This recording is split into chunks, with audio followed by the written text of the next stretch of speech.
तर विद्यार्थी मित्रांनो, या ठिकाणी दिनदर्शिका पुनरावृत्ती दिलेली आहे. हा क्वेश्चन आहे त्या बेसवर आणि या ठिकाणी वर्षाचे म्हणजे 2 अक्षर शेवटचे घ्यायचे, त्याला 4 ने भाग द्यायचा.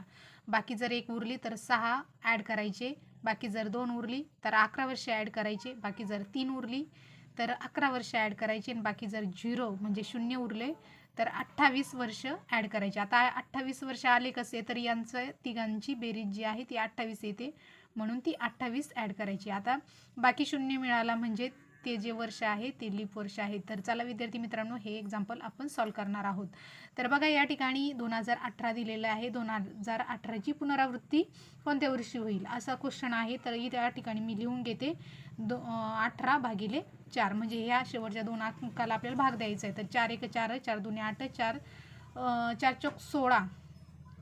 तर 4 चौक म्हटल्यामुळं या ठिकाणी 16 आणि 2 बाकी उरतात, म्हणून 2 बाकी उरले म्हणजे 11 आपल्याला 2018मध्ये 11 वर्ष ॲड करायचे. मग किती होतात? 8 आणि 1 9, 1 आणि 2 आणि हे असे. तर हे जे उत्तर आहे ते 2029 आलेलं आहे आणि ते 4 नंबरचं ऑप्शन आपलं